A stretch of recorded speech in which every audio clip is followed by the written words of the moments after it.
ஒரு பல்கலைக்கழகம், அங்கே ஒரு இலக்கிய பேராசிரியர், அவர் பாடம் நடத்திக்கிட்டு இருந்தார். ராபர்ட் ப்ரௌனிங் எழுதிய கவிதைகளை பற்றி சொல்லிகிட்டு இருக்கிறார். மாணவர்களும் ரொம்ப அக்கறையாக அதை கேட்டுக்கிட்டு இருக்கிறாங்க. ஒரு குறிப்பிட்ட கவிதையை பற்றி சொல்லும் பொழுது அந்த பேராசிரியருக்கே ஒரு சந்தேகம்.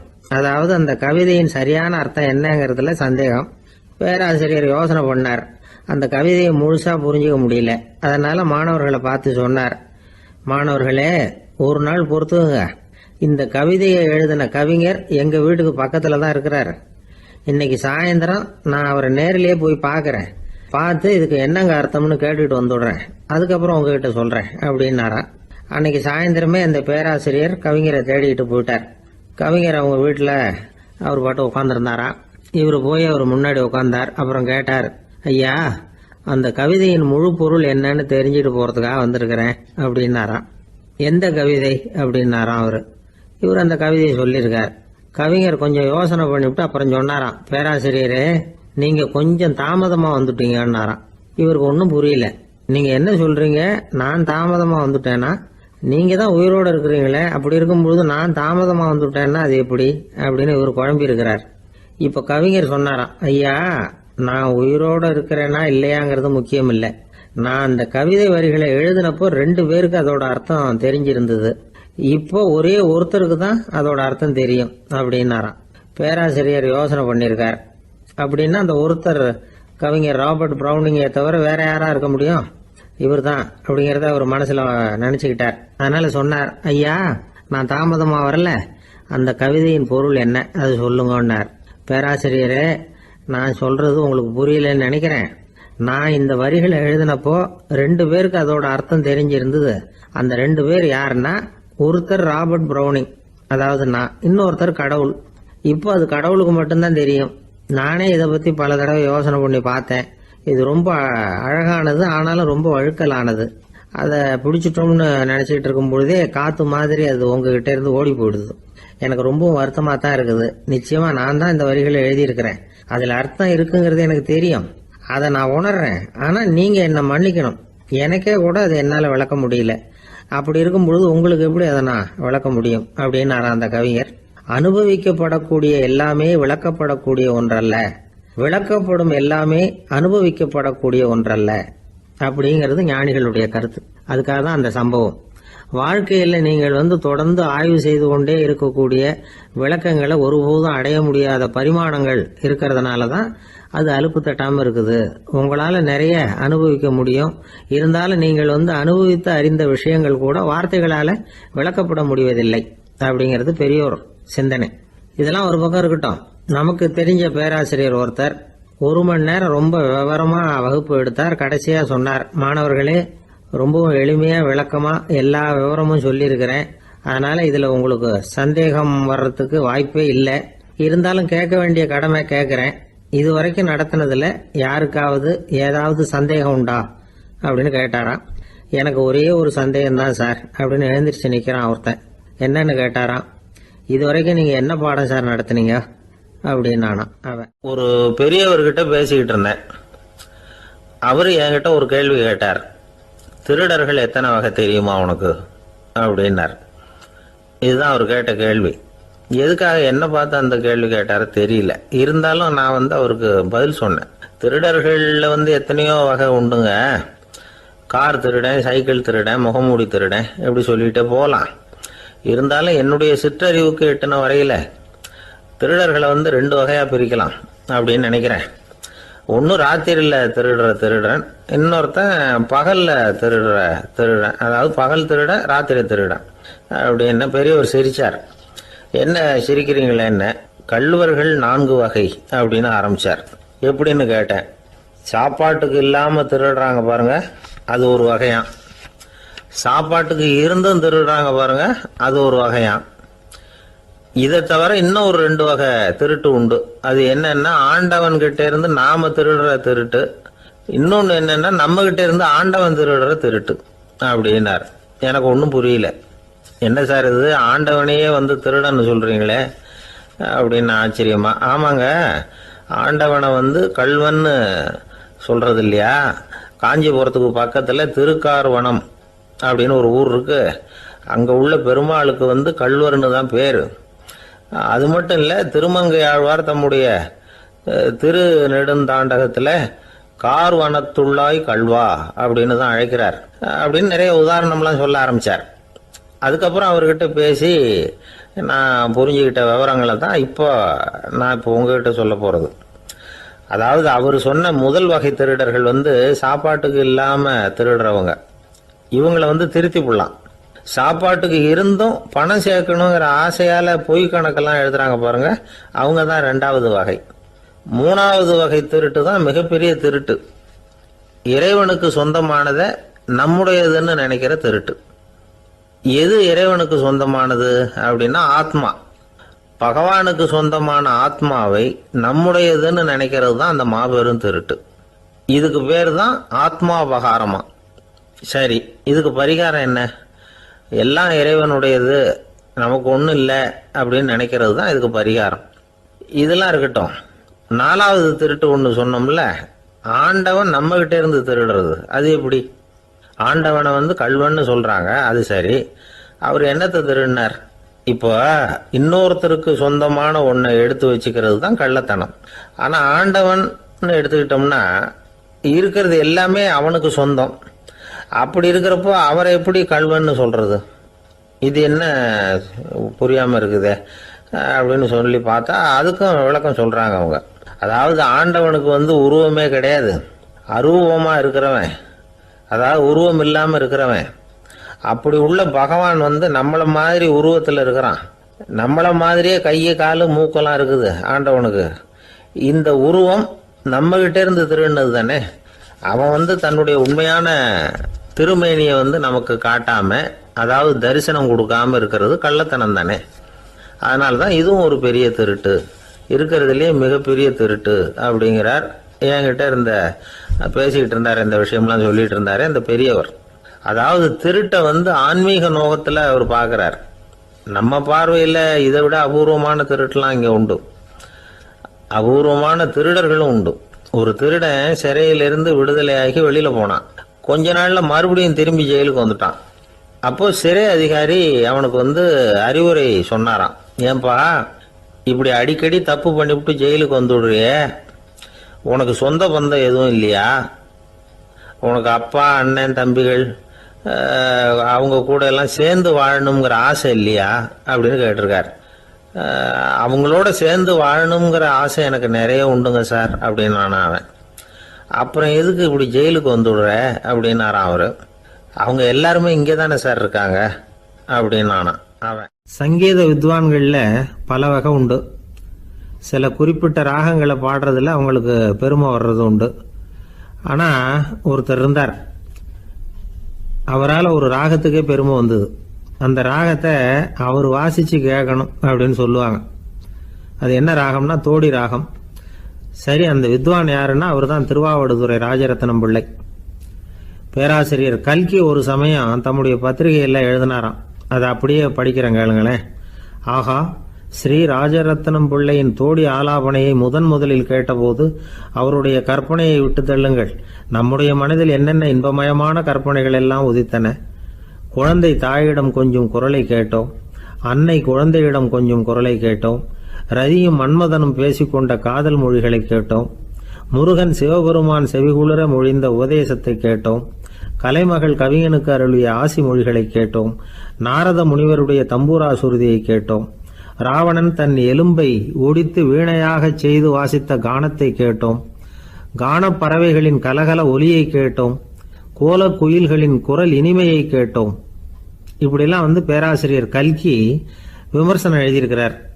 திருவாவடுதுறை ராஜரத்னம் பிள்ளை அவர்களுடைய வாசிப்பை கேட்டுட்டு டி.என். ராஜரத்னம் பிள்ளை இறந்து போனார். அப்போ கவிஞர் கண்ணதாசன் எழுதினார், செவியனில் ஓடி எங்கள் சிந்தையில் ஓடி இந்த புவியெல்லாம் ஓடி நின்பார் பொங்கிய தோடி வேறிங்கு எவரிடம் போகும் ஐய இனி அதை காப்பார் யாவர் அவிந்தனின் சடலத்தோடே அவிந்தது தோடிதானும் அப்படின்னு எழுதினாராம். அந்த அளவுக்கு அவருடைய தோடியை ரசித்தவர்கள் உண்டு. அதே மாதிரி தோடின்னா என்னன்னு தெரியாமலே அவரை ரசித்தவங்களும் அந்த காலத்தில் உண்டு. அதாவது ஒரு பெரிய சபையில் இவர் வாசிச்சுக்கிட்டு இருக்கிறார். பாதியில் ஒரு பெரிய மனுஷன் உள்ள வந்தார். அவர் உடம்புல பட்டு வேஷ்டி, ஜருகை, அங்கவஸ்திரம், வாயில வெத்தலை, வாசனை புகையில, காதில் வைரக்கடுக்கன், கழுத்தில் தங்க சங்கிலி, கை விரல் பூரா மோதிரம், கையில் ஒரு வெள்ளி வெத்தலை புட்டி, உதவிக்கு 2 பேர் பக்கத்தில். இவ்வளவு பந்தாவோட வரார் கச்சேரி கேட்கறதுக்கு. இப்படி வந்தவர் முதல் வரிசையில் வந்து உட்கார்ந்தார். வித்வான் வாசித்து முடித்ததும் இவர் அவரை பார்த்து, ஐயா, நீங்கள் தோடி வாசிக்கிறதுல ரொம்ப கெட்டிக்காரர்னு கேள்விப்பட்டிருக்கேன், அதை கேட்கறதுக்காக தான் மெனக்கிட்டு வந்திருக்கிறேன், அதை வாசிங்களேன் அப்படின்னாராம் இந்த பெரியவர். ராஜரத்னம் பிள்ளைக்கு ஒன்றும் புரியல. ஏன்னா இது வரைக்கும் அவர் வாசிச்சுக்கிட்டு இருந்ததே அந்த தோடி ராகத்தை தான். அதை வாசித்து முடித்ததும் அதை வாசிங்களேன்னு இவர் கேட்குறார். அப்படின்னா இவரோட ஞானம் எப்படிப்பட்டது? இவ்வளவும் கேட்டுட்டு இப்படி கேட்குறாரே அப்படின்னு அவர் யோசிச்சிருக்கிறார் ராஜரத்னம் பிள்ளை. உடனே என்ன பண்ணார் தெரியுமா? பக்கத்தில் ரொம்ப சாதுவாக சுருதி போட்டுக்கிட்டு இருந்த ஒரு முதுகில் ஓங்கி ஒரு குத்து விட்டாராம். அவருக்கு ஒன்றும் புரியல, எதுக்கு நம்மளை அடிக்கிறார் இவர், நம்மளை குத்துறாரு வித்வான்னு. அவர் அதிர்ச்சியால் இவர் நிமிர்ந்து பார்த்துருக்கார். அப்போ ராஜரத்னம் பிள்ளை சொன்னாராம், ஏய்யா, ஐயா பெரிய மனுஷன், என்னுடைய பரம ரசிகர், தோடி ராகம் கேட்கணுங்கிறதுக்காக இவ்வளவு தூரம் வந்திருக்கிறார், வந்து வரிசையில் உட்காந்துருக்கார். நீ இந்த சமயம் பார்த்து தோடி ராகம் வாசிக்கிற நாதஸ்வரத்தை வீட்டில் வச்சுட்டு வந்துட்டியே, இப்போ ஐயாவுக்காக அந்த ராகத்தை நான் எப்படி வாசிக்கிறது அப்படின்னு சொல்லிவிட்டு மறுபடியும் முதுகில் ஒரு அடி கொடுத்தாராம். அடி வாங்கினவருக்கே சிரிப்பு அடக்க முடியலையா. உங்க பையன் எப்படி சார் இருக்கான் அப்படின்னு விசாரிச்சார் ஒருத்தர். அவன் என்ன சார், எதை சொன்னாலும் காதில் வாங்க மாட்டேங்கிறான், அவன் பாட்டுக்கு போகிறான் வர்றான் அப்படின்னு சொல்லி அழுத்துக்கிட்டார் அப்பா. பெரியவங்க சொல்கிறத சின்ன பிள்ளைங்க கேட்கறது இல்லைங்கிறது ஒரு குறை, பெரியவங்க சொல்கிறது சின்ன பிள்ளைங்க காதிலேயே விழறது இல்லைங்கிறது ஒரு குறை. இது கொஞ்சம் சீரியஸான விஷயம், கவனித்து பார்க்கணும். ஒரு குழந்தைக்கு காது சரியாக கேட்குதா இல்லையா அப்படிங்கிறத நாம தான் கவனித்து பார்த்து கண்டுபிடிக்கணும். அதுவாக நம்மக்கிட்ட தவழ்ந்து வந்து, அப்பா எனக்கு காது கேட்கல, அழைச்சிட்டு போங்க டாக்டர்கிட்ட அப்படின்னுலாம் சொல்லிகிட்டு இருக்காது. அது சரி, ஒரு குழந்தைக்கு காது சரிவர கேட்குதா இல்லையா அப்படிங்கிறத முன்கூட்டியே நாம் தெரிஞ்சுக்கிறது எப்படி? அதுக்கு சில வழி இருக்குது. உங்கள் குழந்தைய கொஞ்சம் அப்படியே கவனித்து பாருங்கள். அடிக்கடி ஜலதோஷம், காதில் அரிப்பு ஏற்படுதா, மூக்கு வந்து விரிவாகவும், அப்புறம் டான்சில், அடினாய்டு, சத அழற்சி, இது மாதிரி ஏதாவது இருக்கா, வாயிலிருந்து எச்சில் ஒழுகுதா, குழந்தை வாயினால் சுவாசிக்குதா, பற்கள் முன்னாடி தள்ளி வளருதா, இதெல்லாம் அதுக்கு அறிகுறி. அப்புறம் இந்த VBDF TH இப்படி இந்த ஒலிகள் சேர்ந்த வார்த்தைகளை குழந்தை சரியாக புரிஞ்சுக்காது. இப்போ உதாரணத்துக்கு பட்டுன்னு சொல்லு குழந்தை அப்படின்னீங்கன்னா அது கட்டுன்னு சொல்லும். அதாவது பட்டு சவுண்டை அதால் புரிஞ்சுக்க முடியல. அப்புறம் உங்கள் குழந்தை உங்களை உறக்க பேச சொல்கிறானா, அடிக்கடி கேள்வி கேட்குறானா, சாப்பிட்றப்போ கவனம் இல்லாமல் இருக்கானா, படிப்பில் போதுமான முன்னேற்றம் இல்லையா, வகுப்பில் சரியாக கவனிக்கிறது இல்லையா, இப்படிலாம் இருந்தால் ஆரம்பத்திலேயே டாக்டர்கிட்ட அழைச்சிட்டு போய் சிகிச்சையை ஆரம்பிச்சுடலாம், குணப்படுத்தி விடலாம். குழந்தைக்கு காது சரியாக கேட்கலன்னா நீங்கள் செய்ய வேண்டியது என்ன தெரியுமா? அவனுக்கு காது கேட்கலேங்கிறதுக்காக அவன் முன்னாடி சத்தம் போட்டு பேசக்கூடாது. மெதுவாக சீராக பேசணும், அவனை பார்த்து பேசணும். உங்கள் உதட்டு அசைவுகள் அவனுக்கு உதவும், அதை பார்த்தே புரிஞ்சுக்குவான். நீங்கள் வாயில் வெத்தலை பாக்கு போட்டுக்கிட்டோ புகை பிடிச்சிக்கிட்டோ பேசக்கூடாது. அப்படி பேசினா அவனால் அந்த உச்சரிப்பை சரியாக புரிஞ்சுக்க முடியாது. ஒரு வார்த்தையை சொல்கிறீங்க, அவனுக்கு புரியல அப்படின்னா அதே வார்த்தையை மறுபடியும் சொல்லணும். அவனுக்கு நீங்கள் முதல்ல சொன்ன வார்த்தை புரியலேன்னு நினச்சிக்கிட்டு மறுபடியும் திருப்பி சொல்கிறப்போ அதே அர்த்தம் வரக்கூடிய வேற வார்த்தையை சொல்லக்கூடாது. இப்படிலாம் நடந்துக்கிட்டா அவனுக்கு மன திடத்தை ஏற்படுத்த முடியும். இல்லைன்னா அவனுக்கு தாழ்வு மனப்பான்மை வந்துடும். குழந்தைக்கு காது கோளாறுன்னா ஆரம்பத்திலேயே டாக்டர்கிட்ட அழைச்சிட்டு போனால் போதும், குணப்படுத்தி விடலாம். அப்புறம் பார்த்துக்கலாமே அப்படின்னு அலட்சியமாக இருந்துட்டாதான் கஷ்டம். சில பேர் கோபத்தில் சின்ன பிள்ளைங்க காதை பிடிச்சி திருகிறது உண்டு. இது ரொம்ப தப்பு. காது கையோடு வந்துட்டா என்ன பண்ணுறது? ஒரு வேடிக்கை கதை, அது கதை தான், நிஜமாக நடந்ததில்லை, அது மாதிரி நடக்கவும் நடக்காது. ஒரு வேடிக்கைக்காக சொல்லப்படுற கதை. அதாவது ஒரு வீட்டில் அப்பா அம்மாவை பார்த்து சொல்லிகிட்டு இருக்கார், இதை பாரு, நாளைக்கு காலையில் என்னை சீக்கிரம் எழுப்பி விட்டுரு, நான் செங்கல்பட்டு வரைக்கும் போயிட்டு வர வேண்டியிருக்கு அப்படின்னாராம். இதை அவங்க பையன் காதில் வாங்கிட்டு இருக்கான். அப்பாவுக்கு சிரமம் வேண்டாமே அப்படின்னு நினச்சி அவனே காலையில் யாருக்கும் தெரியாமல் எழுந்திரிச்சு புறப்பட்டு செங்கல்பட்டுக்கு போட்டான். சாயந்தரமாக திரும்பி வந்தான். அப்பா பையனை காணாமல் அலமோதிக்கிட்டு இருக்கிறார். சாயந்தரமாக பையனை பார்த்ததும் எங்கடா போயிட்டு வந்தேன்னு கேட்டார் கோவமா. செங்கல்பட்டுக்கு போயிட்டு வந்தேப்பா, நீ வேணா அலைய வேண்டாமேன்னு அப்படின்னா. எதுக்கடா போனேன்னு அதட்டினார். அதான்ப்பா நீ நேற்று வந்து அம்மா கிட்ட சொல்லிகிட்டு இருந்த, அதை காதில் வாங்கினேன், உனக்காக நான் போயிட்டு வந்தேன் அப்படின்னா. உடனே எந்த காதில் வாங்கினேன் அப்படின்னு சொல்லி காதை பிடிச்சி திருகினார். அந்த காது கையோடு வந்துட்டுது. இது நடந்து கொஞ்ச நாள் கழித்து அந்த அப்பாவும் பையனும் கடத்தெருவில் போய்கிட்டு இருக்கிறாங்க. எதிரில் ஒரு நாய் ஓடி வந்தது. அதுக்கு 2 காதும் இல்லை. என்ன இது, இந்த நாய்க்குட்டிக்கு 2 காதும் இல்லை அப்படின்னார் அப்பா. அதுக்கு பையன் சொல்கிறான், அப்பா அது 2 தடவை செங்கல்பட்டுக்கு போயிட்டு வந்துடுவோம் அப்படின்னானா. ஒரு புகழ்பெற்ற ஜப்பானிய சாமுராய் வீரன், வாள் வீசுறதுல ரொம்ப கெட்டிக்காரன். ஒரு கடுமையான போரில் கலந்து கொண்டுட்டு களைச்சி போய் திரும்பி வந்தான். படுக்கையில் விழுந்தான். பக்கத்தில் என்னமோ சத்தம் கேட்டுது. திரும்பி பார்த்தான். ஒரு எலி அவனை முறைச்சி பார்த்துக்கிட்டு இருந்தது. உடனே வாழை உருவனா வீசினான். அது தப்பிச்சிட்டு ஓடி போச்சு. எவ்வளோ முயற்சி பண்ணி பார்த்தா முடியல. கடைசியில் அந்த வாள் முறிஞ்சு போனது தான் மிச்சம். ஒரு பக்கம் அவனுக்கு இது அவமானமாக போயிட்டுது, இன்னொரு பக்கம் பயமாக போயிட்டுது. எவ்வளவோ போர்களில் எதிரிகளை பந்தாடினவன் அவன் ஒரு எலிகிட்ட தோற்று போய்டுறதா அவனால் சகிச்சிக்க முடியல. மனைவி கிட்ட சொன்னான் இப்படி நடந்துட்டுதுன்னு. அவள் சிரிச்சா. உங்களுக்கு புத்தியே இல்லை, எலியை போய் யாராவது வாளால் வெட்டுவாங்களா அப்படின்னு அந்த அம்மா சொன்னதும், நீ என்ன சொல்கிறேன்னா, ஒரு பூனையை கொண்டுட்டு வந்துட்டா போதும், அதுக்கப்புறம் ஏன் எலி வரப்போகுது அப்படின்னு அந்த அம்மா. உடனே ஒரு பூனை வந்து சேர்ந்தது. அது சாதாரண பூனை இல்லை, வீர சாகசங்கள்லாம் செஞ்சு பழக்கப்பட்ட பூனை. பெரிய இடத்துல வளர்ந்தது. அதை கொண்டுட்டு வந்துட்டாங்க. அந்த பூனை குறி பார்த்து எலி மேலே பாஞ்சுது. ஆனால் அந்த எலியை சுலபமாக தப்பிச்சு போட்டுது. அடுத்தபடியாகவும் பாயறதுக்கு முயற்சி பண்ணிச்சு அந்த பூனை. ஆனால் அந்த எலியோ ரொம்ப தந்திரமாக திடீர்னு அந்த பூனையின் முகத்துக்கு நேராக பாஞ்சுது. அவ்வளவுதான். அந்த பூனை பயந்து போய் ஒரே தாவி ஜன்னல் வழியாக வெளியில் ஓடி போச்சு. அந்த வீரனுக்கு இது ஒரு பெரிய அதிர்ச்சியாக இருந்தது. அடுத்தபடியாக யோசனை பண்ணான்.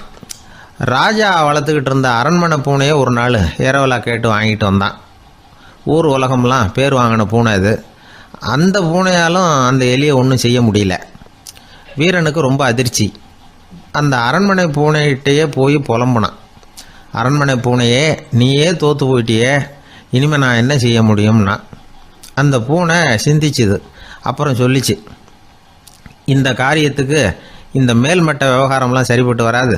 சாதாரண வீட்டு பூனை கிடச்சிதுன்னா அதை கொண்டுகிட்டு வந்து விட்டுப்பார் அப்படின்னுது. சாதாரண பூனையால் என்ன செஞ்சிட முடியும்னா இவன் நம்பிக்கை இல்லாமல். இப்போது அந்த அரண்மனை பூனை சொல்லிச்சு, பெரிய வீட்டு பூனையெல்லாம் நல்லா சாப்பிட்டு தூங்கி பழக்கப்பட்டிருக்கோம்.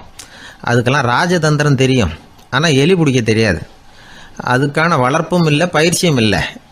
ஏன்னா அதுக்கெல்லாம் பசி கிடையாது. சாதாரண வீட்டு பூனை அப்படி இல்லை, பசிக்கு ஆகாரம் தேடி அலையும். எலிகளை பிடிச்சி சாப்பிட்டுட்டு தான் உயிர் வாழும்.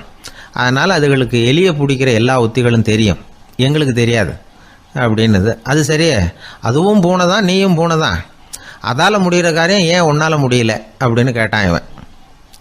இதுக்கு அந்த பூனை சொல்லிச்சு, இதே கேள்வியை நானும் கேட்டேன், உன்னுடைய தந்திர முறை என்னன்னு கேட்டேன். அதுக்கு பதில் சொல்லாமல் படுத்து தூங்கி போச்சு. அதை மறுபடியும் எழுப்பி கேட்டேன், அதுக்கு கோவம் வந்துட்டுது. இதில் என்ன தந்திர முறை வேண்டியிருக்கு, நான் ஒரு பூனை அவ்வளவுதான். பூனைன்னா பூனை, பூனை எலியை பிடிக்கும், நான் எலியை பிடிக்கிறேன் அவ்வளவுதான்னுது அப்படின்னு சொல்லி விவரமாக சொல்லிச்சு அந்த அரண்மனை பூனை. உடனே ஒரு சாதாரண பூனையை கொண்டுட்டு வந்துட்டாங்க. கொண்டாந்து விட்டால் அது பார்க்குறதுக்கு ரொம்ப சாதாரணமாக தெரிஞ்சுது. இந்த வீரனுக்கு நம்பிக்கை வரல. இருந்தாலும் அதை கொண்டுட்டு வந்து வீட்டுக்குள்ளே விட்டான். ஒரே நிமிஷம் அந்த எலியை கவிட்டு வெளியில் ஓடி போச்சு. மேலிடத்து பூனைகள்லாம் இதை வேடிக்கை பார்த்துக்கிட்டு வெளியில் நின்றுக்கிட்டு இருக்குது. எல்லாரும் மெதுவாக அந்த பூனையை நெருங்கி, உங்ககிட்ட அப்படி என்ன தனிப்பட்ட திறமை, அதோட ரகசியம் என்னன்னு கேட்டாங்க. அந்த சாதாரண பூனை ரொம்ப சாதாரணமாக சொல்லிச்சான், அதெல்லாம் எனக்கு தெரியாது, நான் பூனை அவ்வளவுதான், நீங்களும் பூனையா இருங்க அப்படின்னு சொல்லிவிட்டு அந்த பூனை தன்னுடைய வாயில் கவிய எலியோடு அங்கேருந்து நடந்து போச்சு. இந்த கதையிலேருந்து நாம் புரிஞ்சிக்க வேண்டிய தத்துவம் என்னென்னா, நீயாக இரு. இதுதான் அந்த தத்துவம். நம்ம ஒவ்வொருத்தருக்கு உள்ளேயும் ஒரு தனித்தன்மை இருக்குது. இதை அவங்கவுங்க புரிஞ்சுக்கிட்டு உண்மை இயல்பு புரிஞ்சுக்கணும். நம்முடைய இயல்பு என்னங்கிறது நமக்கு தெரியணும். அதை கண்டுபிடிக்கிறது தான் உண்மையான கலை. ஒரு பெரிய மனுஷன் வாயை அகலமாக திறந்து வச்சுட்டு தூங்கிட்டு இருந்தான். உடனே ஒரு எலி உள்ளே பூந்துட்டு தான். வீட்டு வேலையாள் டாக்டருக்கு ஃபோன் பண்ணான். எங்கள் முதலாளி வாய்க்குள்ளே ஒரு எலி பூந்துட்டுது டாக்டர் அப்படின்னா. நான் உடனே புறப்பட்டு வரேன், அதுக்கு முன்னாடி நீ ஒரு ரொட்டி துண்டை எடுத்து ஒரு வாய்க்கு முன்னாடி காட்டு, உள்ளே போன எலி வெளியில் வந்துடும்னார் டாக்டர். சரின்னு சொல்லிவிட்டான். கொஞ்ச நேரத்தில் டாக்டர் அங்கே போய் சேர்ந்தார். அப்போ வேலைக்காரன் ஒரு பெரிய மீனை அவர் வாய்க்கு நேராக இப்படியும் இப்படியும் ஆட்டிக்கிட்டு இருந்தான். நான் ரொட்டி துண்டை தானே காட்ட சொன்னேன்னார் டாக்டர். அவன் சொன்னான், எலியை வெளியில் கொண்டுட்டு வர்றதுக்கு ரொட்டி துண்டை காட்ட சொன்னீங்க டாக்டர், அதுக்கப்புறம் அந்த எலியை துரத்திக்கிட்டு ஒரு பூனை உள்ளே போயிருக்கு, அதுக்காக தான் இந்த மீனை காட்டிகிட்டு இருக்கேன் நானும். இது எதுக்குன்னா இப்படி வேடிக்கையாக சொல்கிறது, பூனை பூனையாக இருக்க வேண்டும், எலி எலியாக இருக்க வேண்டும், மனுஷன் மனுஷனாக இருக்க வேண்டும் அப்படிங்கிறத புரிஞ்சுக்கிறது. நாம் நாமாக இருக்கிற வரை வெற்றி நிச்சயம். ஒரு குழந்தை அம்மா கிட்ட போச்சு, அம்மா என்னை தூக்கிக்க. உடனே அந்த அம்மா அந்த குழந்தைய தூக்கி இடுப்புல வச்சுக்கிறாங்க. எந்த பக்கம் வச்சுக்கிறாங்க? இடது பக்கம். பொதுவா குழந்தைய தூக்குறவங்க யாரும் வலது பக்கம் இடுப்புல வச்சுக்கிறது இல்ல. விவரம் தெரியாத சில ஆம்பளைகளை அப்படி தூக்கி வச்சுக்கிட்டு அலையிறது உண்டு. ரொம்ப காலமாவே குழந்தைகளை இடுப்புல இடது பக்கமா வச்சிருக்கிற பழக்கம் தான் இருந்து வந்திருக்குது. இதுக்கு ஆய்வாளர்கள் என்ன காரணம் சொல்றாங்க தெரியுமா? அப்படி இருந்தாதான் குழந்தை சொல்றத, குழந்தை நினைக்கிறத தாயினால நல்லா உணர முடியுதாம். இடது பகுதி ஆட்சி பண்றது, குறிப்பா காதின் தலைமையாக இருக்கிறது வலது பக்கம் தான். அதனால தாய் குழந்தைக்கு பதில் சொல்லவோ, அது என்ன கேக்குதுங்கிறத சீக்கிரமா புரிஞ்சுக்கிட்டு நடந்துக்கவோ அதுதான் சௌரியம் அப்படின்னு ஆய்வாளர்கள் இதுக்கு காரணம் சொல்றாங்க. இதனால என்ன ஆகுதான், தாய்க்கும் குழந்தைக்கும் நெருக்கம் அதிகமாகுதான், குழந்தைக்கும் பாதுகாப்பு அதிகமா. அது மட்டும் இல்ல, ஒரு தாய் தன்னுடைய குழந்தைய இடுப்புல சுமக்கிறதுனால அவள் நினைக்கிறத, அவளோட இதய துடிப்ப குழந்தை உணர்தான். 9 மாதத்துக்கும் அதிகமா இருந்த இடம் இல்லையா, அதனால அவளை பத்தி நல்லா அறிந்து கொள்ளுகிற வாய்ப்பும் குழந்தைக்கு கிடைக்குது. நம்ம முன்னோர்கள் ரொம்ப காலத்துக்கு முன்னாடியே வலது கையை பார்க்க ஆரம்பிச்சிட்டாங்களாம். அவங்க பயன்படுத்திய கல் ஆயுதங்கள்லாம் வலது பக்கமா தான் தீட்டப்பட்டிருக்குது. அதுல இருந்து நமக்கு என்ன தெரியுதுன்னா, வலது கையை தான் உபயோகப்படுத்தி இருக்கிறாங்கிறது தெரியுது. இப்படி எல்லாம் இருந்தா கூட இன்னைக்கு நம்மள 10ல் ஒருத்தருக்கு ஒரு பழக்கம் உண்டு, அது இடது கை பழக்கம். ஆனாலும் 2 கைகளும் ஒற்றுமையா இருக்கிறதுக்கு தான் ரொம்பவும் முயற்சி பண்ணுதான். இப்போ வலது கை பழக்கம் உள்ளவங்க பேசுறதுக்கு, எழுதுறதுக்கு, செயல்படுத்துற தலைமையகம் தலையின் பின்புறம் பிடரியில் இருக்குது. இடது கை பழக்கம் உள்ளவங்களுக்கு மூளையில 2 பக்கங்கள்லயும் தலைமையகம் இருக்குது. இது விஞ்ஞானிகள் சொல்றது. எத்தனையோ மேதைகள் இடது கை பழக்கம் உள்ளவங்களா இருந்திருக்கிறாங்க. அமெரிக்க மேதை பெஞ்சமின் பிராங்க்லின், இத்தாலிய ஓவியர் லியோனார்டோ டாவின்சி, இப்படி நிறைய பேர் இருந்திருக்கிறாங்க, இப்பவும் இருக்கிறாங்க. காலங்காலமா இயல்பாவே இடது கை பழக்கம் இருந்து வந்திருக்குது. அப்படி இருக்கிறப்போ வலது கை எப்போ இடது கைய வென்றது, ஜெயிச்சது அப்படிங்கிற விவரம் இன்னமும் யாருக்குமே புரியல, ஆய்வாளர்களுக்கும் புரியல. அவங்களும் யோசிச்சுக்கிட்டு இருக்கிறாங்க. உலகம் இடது பக்கமா தான் சுத்துது. வானத்துல இருக்கிற வெள்ளி வீதி, அப்புறம் அணுவுல இருக்கிற துணுக்குகள், உடம்புல இருக்கிற அமினோ அமிலம், இப்படி எல்லாமே இடதுபுறமா தான் இயங்கிட்டு இருக்குது. இவ்வளவு செய்திகள் இடது கைக்கு ஆதரவா இருக்கிறப்போ அது எப்படி வலது கை கிட்ட ஏமாந்தது அப்படிங்கிற ரகசியம் இன்னமும் யாருக்கும் தெரியலையா. இது சம்பந்தமா ஆராய்ச்சி பண்றவங்களுக்கு இது இன்னமும் ஒரு பிரச்சனையா தான் இருக்குதான். இப்படி இடது கை ஒதுங்கிட்டதுனால இப்பெல்லாம் வலது கைக்கு தான் மரியாதை அதிகமா போச்சு. ஒரு ஆசாமி இடது கையில கட்டு போட்டுட்டு வந்தானா, கையில என்னப்பா கட்டுன்னு விசாரிச்சிருக்கிறார் ஒருத்தர். ஒரு இயந்திரத்தை பிரிச்சு ரிப்பேர் பார்த்துக்கிட்டு இருந்தேன், மறுபடியும் அதை ஓட விட்டு பாக்குறப்போ இடது கை விரல் மாட்டிக்கிட்டது, அதுதான் கட்டு அப்படின்னு இருக்கான். நல்ல வேளை வலது கை மாட்டி இருந்தா உன்னால சாப்பிட கூட கஷ்டமா போயிருக்குமே அவர். இதுக்கு அவன் சொன்னானா, முதல்ல வலது கை தாங்க மாட்டிக்க இருந்தது, நான் தான் உடனே புத்திசாலித்தனமா அதை இழுத்துக்கிட்டு இடது கையை கொடுத்தேன் அப்படின்னு இருக்கான். இவன் எப்பேற்பட்ட புத்திசாலி பாருங்க. இந்த வலது கை இடது கைங்கிறத பத்தி அறிவியல் ஆராய்ச்சி ஒரு பக்கம் இருந்தாலும் கை சுத்தமா இருக்கணும், இது வாழ்க்கைக்கு முக்கியம். உண்மை, உழைப்பு, நேர்மை இதெல்லாம் இருந்தாதான் வாழ்க்கையில முன்னேற முடியும். அதனால இந்த இடது கை பழக்கம், வலது கை பழக்கம் எது எப்படி இருந்தாலும் அது ஒருத்தருடைய புத்திசாலித்தனத்தை பாதிக்கிறது இல்ல. அதனால வாழ்க்கையில முன்னேறதுக்கு இது ஒரு இடைஞ்சலா இருக்கிறது இல்ல. நாம நம்ம உடம்பையும் புரிஞ்சுக்குவோம், மனசையும் புரிஞ்சுக்குவோம். அப்படி புரிந்து கொண்டு வாழ்க்கையில முன்னேறுவோம். என் நண்பர் ஒருத்தர் ஆழ்ந்த சிந்தனையில இருந்தார். என்ன யோசனை பண்றீங்கன்னு கேட்டேன். தலைவர் ஆகணும்னு பாக்குறேன், அதுதான் என்ன வழின்னு யோசிச்சுக்கிட்டு இருக்கேன்னார். நான் கூட அது மாதிரி யோசிச்சு பார்த்தேன், அதுக்கப்புறம் அந்த யோசனையை கை விட்டுட்டேன் அப்படின்னோம். ஏன்னு கேட்டார். அதுக்கான தகுதிகள் நமக்கு இல்லைங்கிறது புரியுது. அது நமக்கு புரியறத விட நம்ம விட மற்றவங்களுக்கு நல்லா புரிஞ்சு போச்சு. அதனால பேசாம கம்முன்னு இருந்துடுறது தான் நல்லது அப்படின்னோம். தலைவர் ஆகிறதுக்கு தகுதிகள் வேற உண்டோ அப்படின்னு கேட்டார். அவர் யதார்த்தமாக தான் கேட்குறார். நாங்கள் உடனே எங்ககிட்ட இருந்த ஒரு புத்தகத்தை எடுத்து அவர்கிட்ட கொடுத்தோம். படித்து பாருங்கன்னு. தலைவர் ஆகிறதுக்கு என்ன வழி, அப்படிங்கிறத பற்றி அதில் போட்டிருக்கிறாங்க. முதல் வழி என்ன தெரியுமா? ஒரு 4 பேர் முன்னாடி இல்லைன்னா ஒரு கூட்டத்துக்கு முன்னாடி நீங்கள் பேச போகிறீங்க. அப்போ எப்படி ஆரம்பிக்கணும்னா, உண்மையான புகழ்ச்சி, நேர்மையான பாராட்டு இதோடு ஆரம்பிக்கணும். எடுத்ததுமே அது சரியில்லை இது சரியில்லைன்னு பேசிகிட்டு இருக்கக்கூடாது. மக்களை பார்த்து நீங்கள் தான் தப்பு பண்ணிவிட்டீங்க அப்படின்னு நேரடியாக சொல்லக்கூடாது. தவறு இருந்தாலும் அதை மறைமுகமாக ஏதாவது கதை சொல்லி அதிலிருந்து அவங்க புரிஞ்சுக்கிற மாதிரி செய்யணும். அடுத்தவங்க பண்ண தப்பு என்னன்னு அலசறதுக்கு முன்னாடி நீங்கள் பண்ணின தப்பு என்னங்கிறத பற்றியே பேசுங்க. எதுக்கும் நேரடியாக உத்தரவு போட்டுக்கிட்டு இருக்கக்கூடாது. இதை நீங்கள் செய்யணும் அப்படின்னு சொல்கிறதுக்கு பதிலாக நீங்கள் இப்படி செஞ்சால் எப்படி இருக்கும் அப்படின்னு கேள்வி மாதிரி கேட்கணுமா. இப்படி கேட்டால் அது உத்தரவு மாதிரி தெரியாதான். அடுத்தவங்க மரியாதையை காப்பாற்றுறது மாதிரி பேசணுமா. உங்கள் பேச்சு இன்னொருத்தரை அவமானப்படுத்துறது மாதிரி இருக்கக்கூடாதான். ஏண்டா இவங்கிட்ட போய் மாட்டிக்கிட்டோம்னு யாரும் நினச்சிடக்கூடாது. ஒவ்வொரு சின்ன வளர்ச்சியையும் பாராட்டணும்.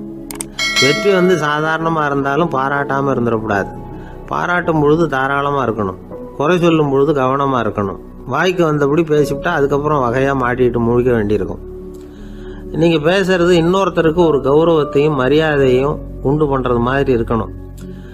நீங்கள் பேசுறது அடுத்தவங்களுக்கு இருக்கிற கொஞ்ச நெஞ்ச மரியாதையும் எடுத்து விடுறது மாதிரி இருக்கக்கூடாது.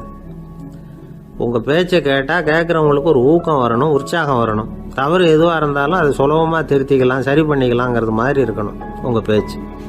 அடுத்தவங்களை சந்தோஷப்படுத்துங்க. உங்கள் யோசனையை கேட்டு நடந்துக்கிறதுனால அந்த சந்தோஷம் அவங்களுக்கு கிடைக்கணும். இந்த தகுதியெல்லாம் உங்ககிட்ட இருந்தால் நீங்கள் ஒரு சிறந்த தலைவராகலாம் அப்படின்னு அந்த புஸ்தகத்தில் போட்டிருக்கு. இந்த காலத்தில் தலைவர் ஆகிறதுக்கு வேற சில தகுதிகள்லாம் கூட தேவைப்படுது. ஒரு புள்ள தன்னுடைய அப்பா கிட்ட, அப்பா உன்ன மாதிரியே நானும் அரசியலில் சேரணும், தலைவர் ஆகணும்னு ஆசைப்படுறேன், இன்னையிலேருந்து எனக்கு அரசியல் பாடம் கற்றுக் கொடு அப்படின்னு கேட்டிருக்கான். அவரும் சரின்னு சொல்லிவிட்டு ஒரு பெரிய ஏணியை எடுத்துகிட்டு வந்தாரான். ஒரு செவுத்தில் சாத்தினார். இந்த ஏணியில் ஏறி உயர போய் அங்கே பரன் மேலே இருக்கிற ஒரு புத்தகத்தை எடுத்துகிட்டு வாடான் இருக்கார் மகனை பார்த்து. அப்பா ஏணி ரொம்ப உயரமாக இருக்குது, நீ ஜாக்கிரதையாக இதை பிடிச்சிக்கோ, நான் ஏறி போகிறேன் அப்படின்னு நான் பையன். பயப்படாத நான் பார்த்துக்கிறேன்னார் அப்பா. பையன் ஏணியில் ஏறினா உச்சிக்கு போனதும் அப்பா கையை எடுத்துட்டார். ஏணி அப்படியே சரிஞ்சுட்டுது. பையன் பொத்துன்னு கீழே விழுந்துட்டான். இடுப்பு பிடிச்சிக்கிட்டே எழுந்திரிச்சான். என்னப்பா இது, இப்படி என்னை ஏற விட்டுட்டு கையை விட்டுட்டியே, இப்படி கை விடலாமா அப்படின்னு கத்தியிருக்கான். அப்பா நிதானமாக சொன்னாராம், அவசரப்படாதேப்பா, அரசியலில் இதுதான் முதல் பாடம், பெத்த அப்பனா இருந்தாலும் அவனை நம்பாதே அப்படின்னு உபதேசம் பண்ண ஆரம்பித்தார். காலை நேரம், கடற்கரை ஓரம், காலை வீசிக்கிட்டு கையை வீசிக்கிட்டு ஏதோ சண்டைக்கு போகிற சிப்பாய் மாதிரி எல்லாரும் நடந்து போயிட்டு இருக்கிறாங்க. நடைப்பயிற்சி. அதில் நமக்கு தெரிஞ்ச ஒருத்தர் எதிரில் வந்தார் ரொம்ப வேகமாக. என்ன சார் வாக்கிங்க அப்படின்னு கேட்டோம். அவரால் ஆமாம்னு பதில் சொல்ல முடியல, அவ்வளவு கஷ்டம். மூச்சு விடுறதுக்கே வாயை திறந்து மூடிட்டு இருக்கிறார். எங்கே பேசுறது?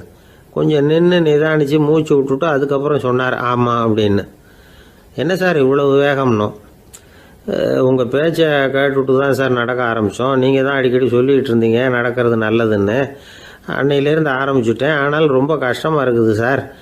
இப்போ பாருங்கள், உங்கள்கிட்ட சுலபமாக பேசக்கூட முடியல, மூச்சு வாங்குது, உடம்பு கூட வலிக்கிறது மாதிரி இருக்குது அப்படின்னு அவர் பாட்டுக்கு பேச ஆரம்பிச்சிட்டார். உங்களை யார் சார் இவ்வளவு வேகமாக நடக்க சொன்னது? வேகத்தை குறைங்க, மெதுவாக நடங்க அப்படின்னோம்.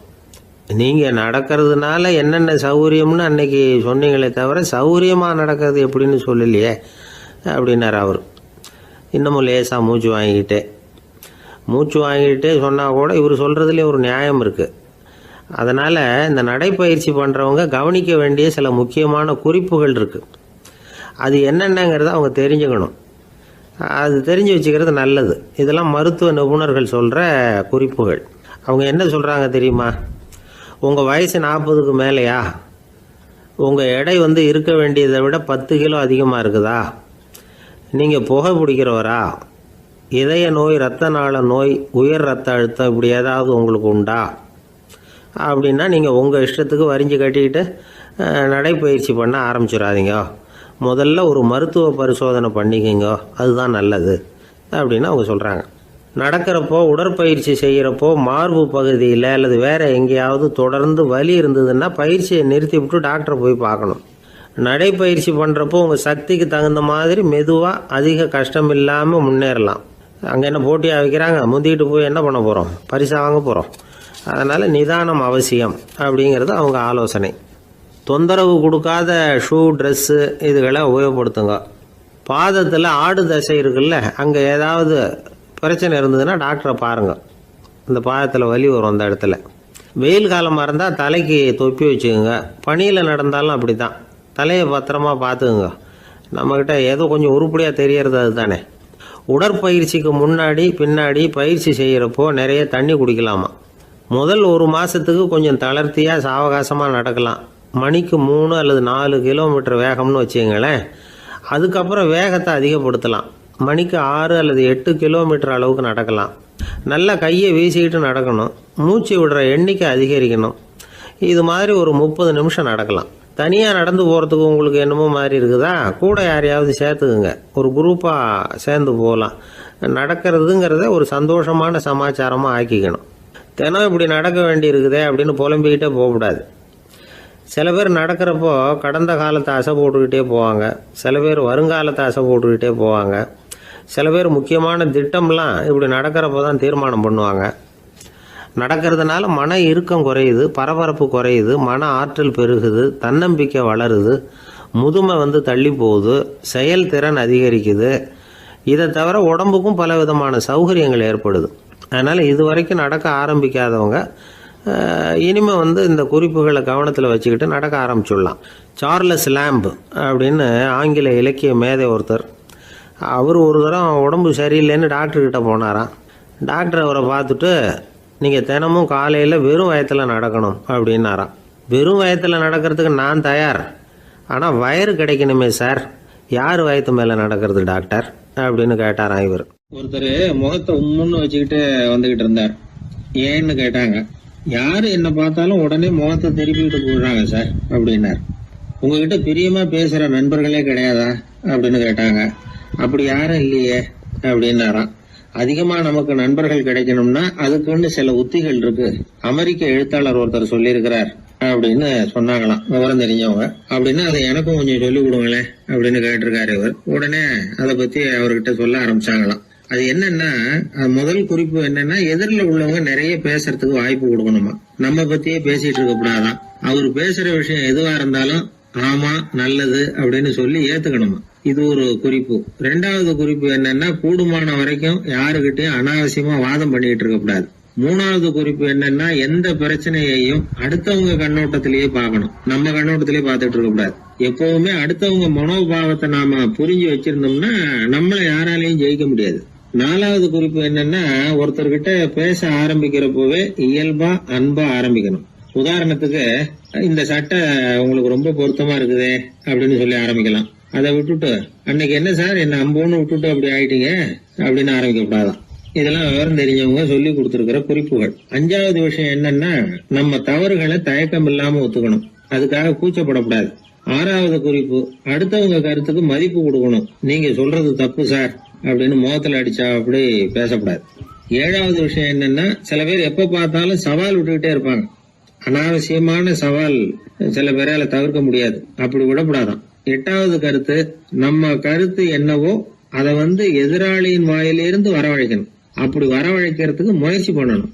இது ஒரு முக்கியமான கருத்து. அப்புறம் 9வது குறிப்பு என்னன்னா, நம்ம யோசனைய புதிய முறையில சொல்லி பார்க்கலாம். அடுத்தவங்க சொல்ற யோசனையை ஏத்துக்கணும். அந்த யோசனை மகா மோசமா இருந்தா கூட அதை ஏத்துக்கிற மாதிரி நடிக்கலாமா, அது கூட தப்பு இல்லைங்கிறாங்க. 10வது குறிப்பு ரொம்ப முக்கியமானது. அதாவது அனாவசியமா பொய் சொல்லக்கூடாது. அப்படி எப்பவாவது பொய் சொல்ல வேண்டிய அவசியம் வந்துட்டுதுன்னு வைங்க, பெரிய பொய்யா சொல்லி கொள்ளணுமா, அதை நம்பும்படியா சொல்லணுமா. சில சமயம் தேவைப்பட்டா பொய்ய உண்மையா கூட மாத்திக்கலாமா. அது எப்படி பொய்ய உண்மையா மாத்திக்கிறது அப்படின்னா, இப்ப எனக்கு கார் ஓட்ட தெரியும்னு நண்பர்கள் கிட்ட பொய் சொல்லியாச்சு. நண்பர்கள் நிஜமாவே ஒரு காரை கொடுத்து ஓட்டுன்னு சொல்றதுக்கு முன்னாடி ஏதாவது ஒரு டிரைவிங் ஸ்கூல்ல சேர்ந்து கார் ஓட்டுறதுக்கே கத்துக்கிறது. இது ஒரு உதாரணம். இது மாதிரி பொய்ய உண்மையாக்கக்கூடிய சில உத்திகள் உண்டு. அதனால சில பிரச்சனைகளை தீர்த்தர முடியுமா. அப்புறம் 11வது குறிப்பு என்னன்னா, உயர்ந்த நோக்கங்களை மட்டும் வெளியில பேசணும். உள் மனசு எவ்வளவு ஒட்டடை படிஞ்சு கிடந்தாலும் பரவாயில்ல, அதை பத்தி பேச வேண்டியதில்லை.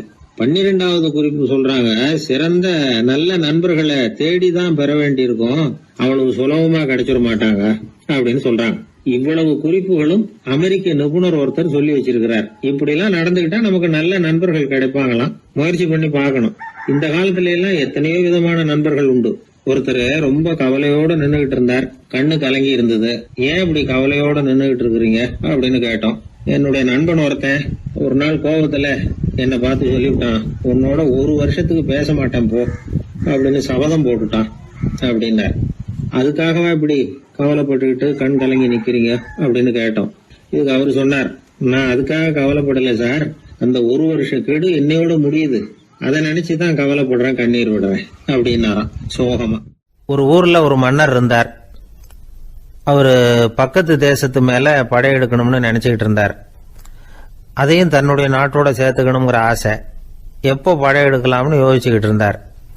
இப்படி யோசிச்சுக்கிட்டு இருந்த சமயத்துல ஒரு பெரியவர் அவரை தேடிட்டு வந்தார். அவர் அடிக்கடி வருவார், அவர்கிட்ட பேசிக்கிட்டு இருப்பார். இப்போ அப்படித்தான் வந்தார். என்ன மன்னா யோசனைன்னாரு. இவர் தன்னுடைய யோசனையை சொன்னார்.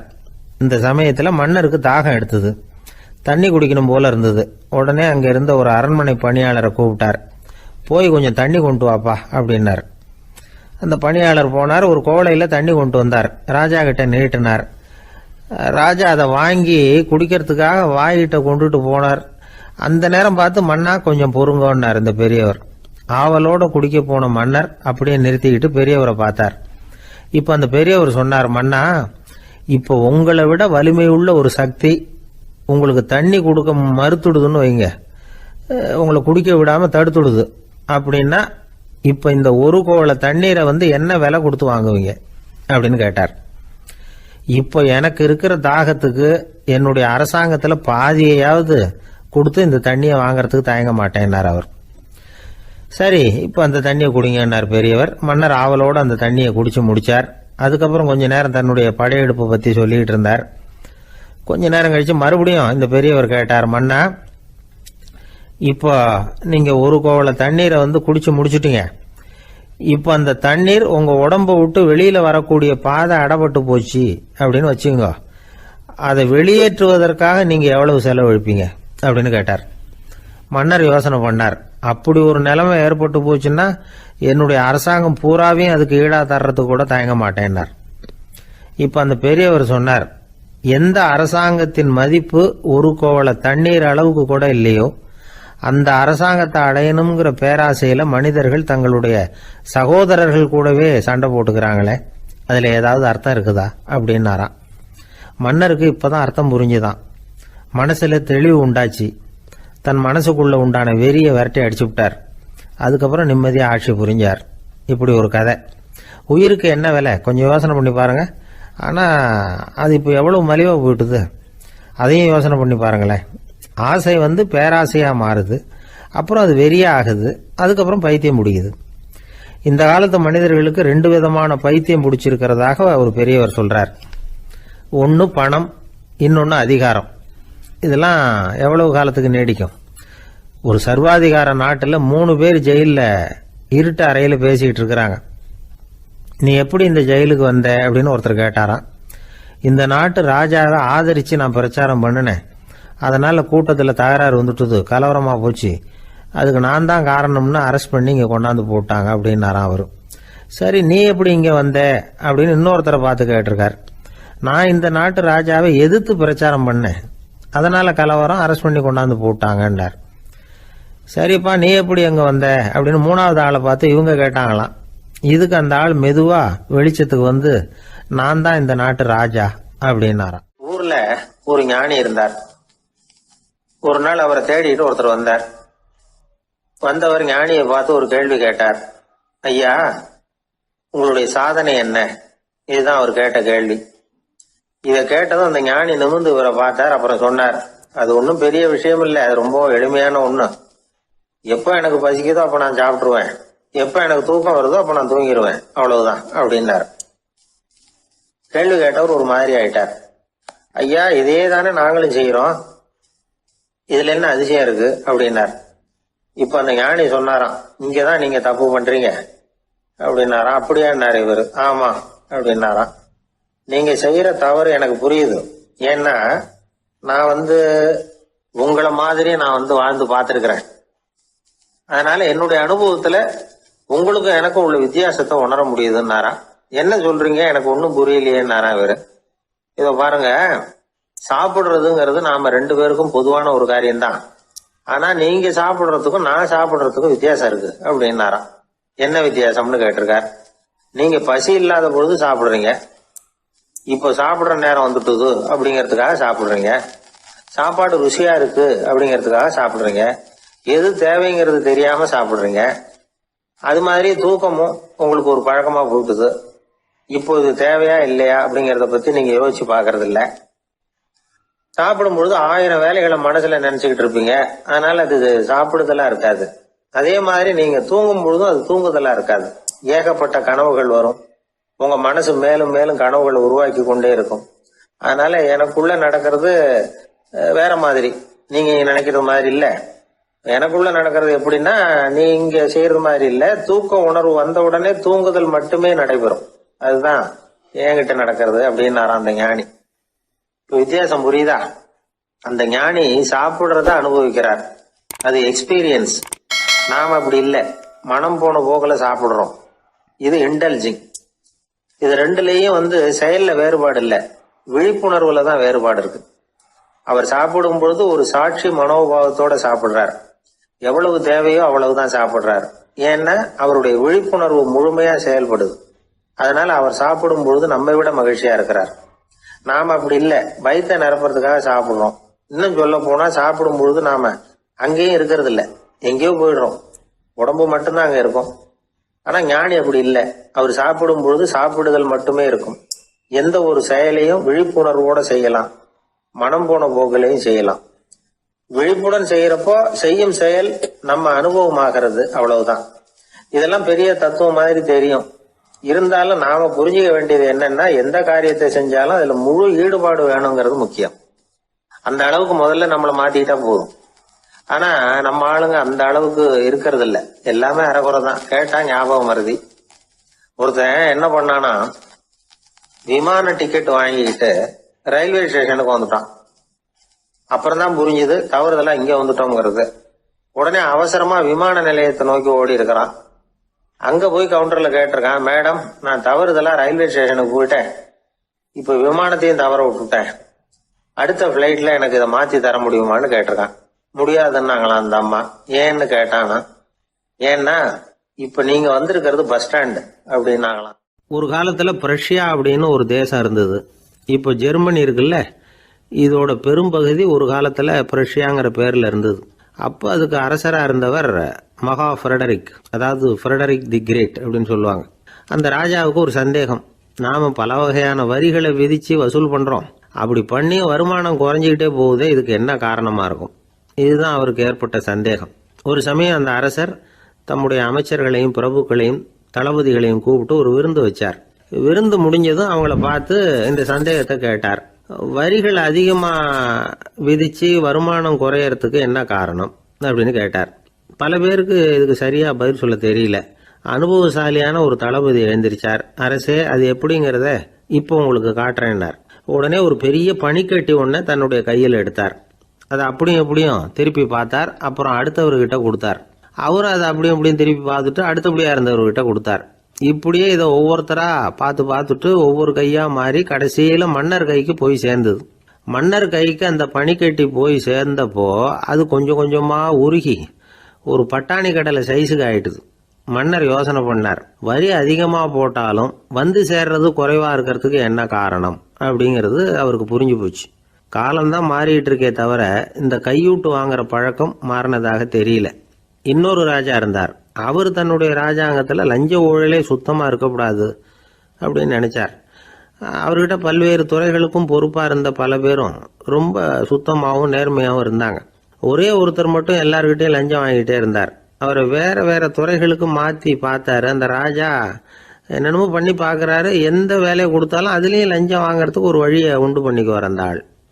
ராஜாவுக்கு இது ஒரு பெரிய தலைவலியாக போட்டுது. இவர் என்ன பண்ணுறது, இவருக்கு என்ன வேலையை கொடுக்கறது, கொஞ்சம் கூட லஞ்சம் வாங்கறதுக்கு சான்ஸே இல்லாத ஒரு வேலையை கொடுக்கணும் அப்படின்னு திட்டம் போட்டார். ஒரு நாள் அவருக்கு அந்த உத்தரவும் போட்டுட்டார். அதாவது அவருக்கு என்ன வேலைன்னா, கடற்கரையில் தான் அவருக்கு ஆஃபீஸ், அங்கேயே இருந்துக்க வேண்டியது. தினமும் எத்தனை கடல் அலை கரையில வந்து மோதுது அப்படிங்கிறத கணக்கெடுத்து ராஜாவுக்கு தெரிவிக்க வேண்டியது. இதுதான் அவருக்கு வேலை. பேசாம அலையை எண்ணிட்டு உட்காந்துருக்கட்டும், அப்போவாவது அவர் லஞ்சம் வாங்குற சந்தர்ப்பம் இல்லாமல் போயிடும் அவருக்கு அப்படின்னு நினைச்சார் ராஜா. இந்த ஆள் கடற்கரைக்கு போய் டியூட்டியில் ஜாயின் பண்ணிட்டார். ஒரே மாசத்துல அங்கே சொந்தமாக ஒரு பிரம்மாண்டமான மாளிகை கட்டி விட்டாரு. ராஜாவுக்கு இது பெரிய ஆச்சரியமா போச்சு. அலையை என்ற வேலையில் அந்த ஆள் எப்படி பணம் சம்பாதிச்சார் அப்படின்னு விசாரிச்சு பார்த்தார் அக்கம் பக்கத்தில். அந்த ஆள் என்ன பண்ணியிருக்கிறாருன்னா, கடற்கரையில் போய் பொறுப்பை ஏற்றுக்கிட்ட உடனே அங்கே இருந்த மீனவர்கள்கிட்ட எல்லாம் இந்த கரையில் வந்து ஒரு நாளில் வந்து மோதுற அலைகள் எத்தனை அப்படின்னு கேட்டிருக்காரு. அது எப்படிங்க தெரியும்னு இருக்காங்க அவங்க. தினமும் அந்த எண்ணிக்கை தெரியணும். நம்ம ராஜாவுக்கு தினமும் அறிக்கை அனுப்பணும், டெய்லி ரிப்போர்ட்டு. தவறுனா நீங்கள் இந்த கடலில் போய் மீன் பிடிக்கிறதுக்கு ராஜாவோட அனுமதி கிடைக்காது அப்படின்னு இருக்காரு. உடனே மீனவர்களும் பயந்து போட்டாங்க. கடலுக்கு போகிறதுக்கு அனுமதி இல்லைன்னா பட்டினி கிடக்கிறது மாதிரி ஆயிடுமே. மெதுவாக அந்த ஆளுகிட்ட போனாங்க, காதோட காதா சொன்னாங்க, ஐயா எங்களால் வந்து கடல் அலையை வந்து எண்ண முடியாது. தினமும் எங்களால் முடிஞ்சதை உங்களுக்கு பணமாக கொடுத்துட்றோம். நீங்கள் தான் ராஜா கிட்ட சிபாரிசு பண்ணி நாங்கள் தொடர்ந்து மீன் பிடிக்கிறதுக்கு அனுமதி வாங்கி கொடுக்கணும் அப்படின்னு வேண்டிக்கிட்டாங்க. பணம் தினமும் வந்து சேர ஆரம்பிச்சுட்டுது. பதவியில் மற்ற பதவியோட இந்த பதவி எவ்வளவோ மேல் அப்படின்னு நினச்சிட்டான் அந்த ஆள். அது மட்டும் இல்லை, தயவு பண்ணி என்னை இந்த இடத்த விட்டு மாற்றி விடாதீங்க சார் அப்படின்னு வேற கேட்க ஆரம்பிச்சிட்டானா. ஒரு நண்பர் யாருக்கோ ஃபோன் பண்ணிட்டு இருந்தார். அவர் பேசி முடிச்சதும் நான் அவரை பார்த்து, இப்போ ஃபோன் பண்ணீங்களே அந்த ஃபோன் நம்பர் என்ன அப்படின்னு கேட்டேன். அவர் தலையை சொரிஞ்சுக்கிட்டார், ஞாபகம் வரலன்னார். சரி சார் அதை விடுங்க, உங்கள் மனைவி பேர் என்ன அப்படின்னு கேட்டேன். மாலதின்னார். என்ன சார் இது வேடிக்கை, கொஞ்ச நேரத்துக்கு முன்னாடி பேசின ஃபோன் நம்பர் வந்து மறந்து போச்சு. எப்போவோ கல்யாணம் பண்ணிக்கிட்ட மனைவி பேர் மறக்கல, அதை கரெக்டாக சொல்லிவிட்டீங்களே அப்படின்னு கேட்டேன். அவர் என்ன ஒரு மாதிரியாக பார்த்தார். அவர் அப்படி என்னை பார்த்ததில் ஒன்றும் தப்பு இல்லை, ஏன்னா நாம் எல்லாருமே அப்படித்தானே.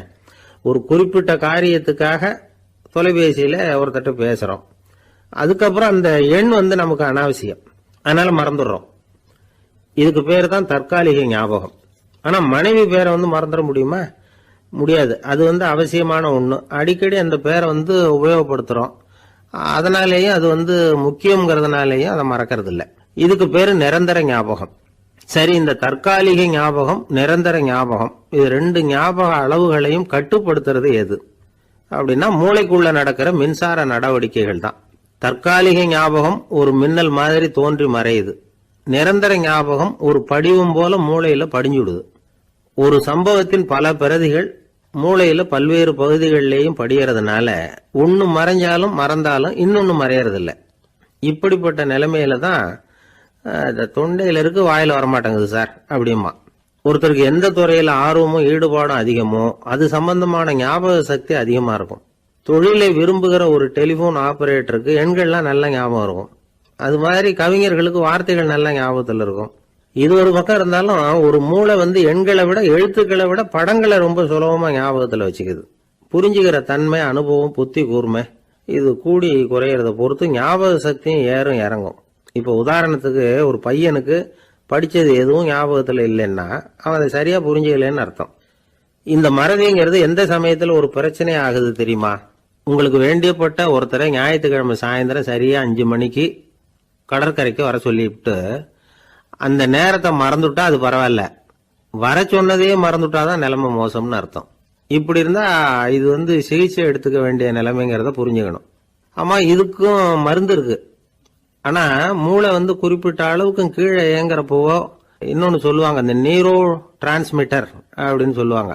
அப்படிங்கிற மூளை ரசாயனம் ரொம்பவும் குறைஞ்சி போறப்போ மட்டும்தான் உபயோகப்படும். டாக்டர் என்ன சொல்றாங்க தெரியுமா? மூளையை பொறுத்த வரைக்கும் அதுல ஞாபக சக்தி அதிகமா உள்ள மூளை, மறதி உள்ள மூளை அப்படின்னு ஒன்றும் கிடையாது அப்படிங்கிறாங்க. நினைவு வச்சுக்கிறதுக்கு பயிற்சி அளிக்கப்பட்ட மூளை, பயிற்சியற்ற மூளை அப்படின்னு வேணும்னா சொல்லலாம் அப்படின்னு சொல்றாங்க.